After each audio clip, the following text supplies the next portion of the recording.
Hello guys, welcome uli. Panibagong video na naman tayo at mayroon naman tayong mga coins na sinaunang panahon, no, na huli natin. So mga idol, andito naman tayo, mayroon naman tayo ditong ibabahagi sa inyo yung isang old coin nung kapanahonan, date 1964. Okay. Ito mga idol, yung coins na ito mga idol ay Liberty. English series ito mga idol. So kung makikita nyo dito mga idol, Bank of the Philippines. Bangko Sentral ng Pilipinas mga idol. Ayan. Alam mo ba mga idol, itong coins na to nung 1964. Ayan, makikita natin yung Liberty, no?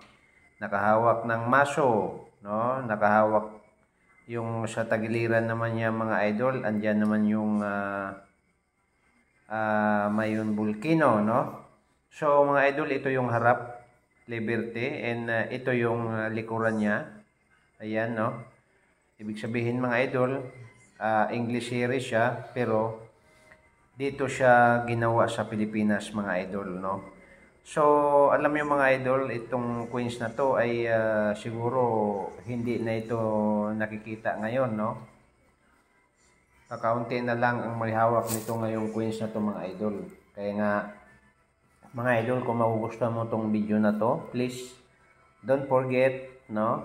Huwag kalimutan mag-subscribe, paki-like, at pakipindot ang notification bell mga idol para lagi tayong updated sa mga video na ating ipapalabas mga idol, dahil ito ay andito na, no? Bagong ano na naman mga idol, bagong mukha na naman mga idol itong aking ipapakita sa inyo, no? Huwag kalimutan, Bagong Pilipinas Old Coin ang ating YouTube channel mga idol.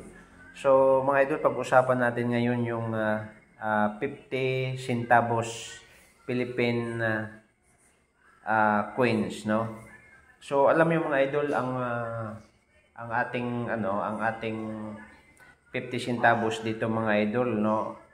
So mayroon tayong, ito yung kauna-unahang 50 centavos, tapos sinundan ng isang 50 centavos na si Jose Rizal ang mukha, at sinundan naman ng 50 centavos na yung agila.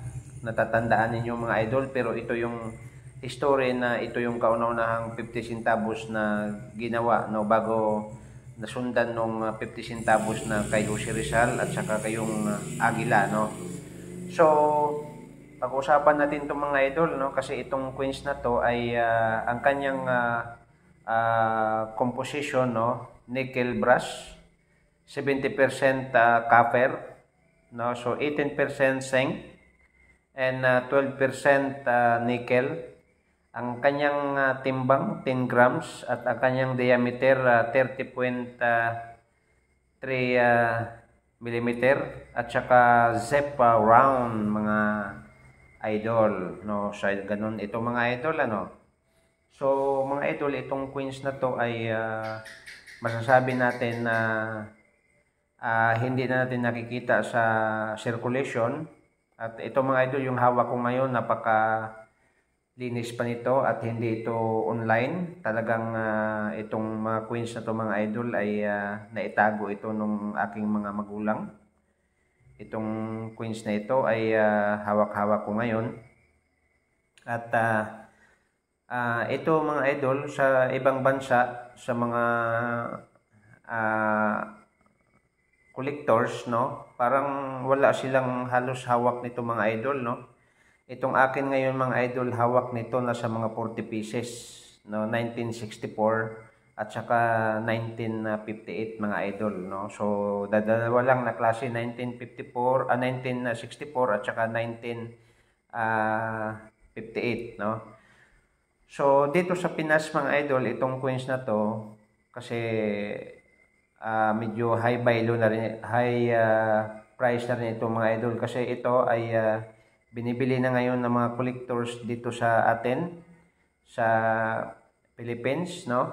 So nasa 500 to 1.5, 3,000 to 10,000 depende sa kalidad ang ating barya mga idol, no? Depende po yan, no? Baka yung barya ninyo puro na yung gasgas, no? Itong akin mga idol walang gasgas dahil ito ay nakalagay lang sa isang sopot, no? Okay, so napakaganda niya mga idol, no? Itong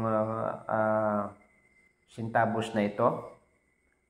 Yan nga mga idol, 50 centavos 1964. Coins, rare Philippine coins, no?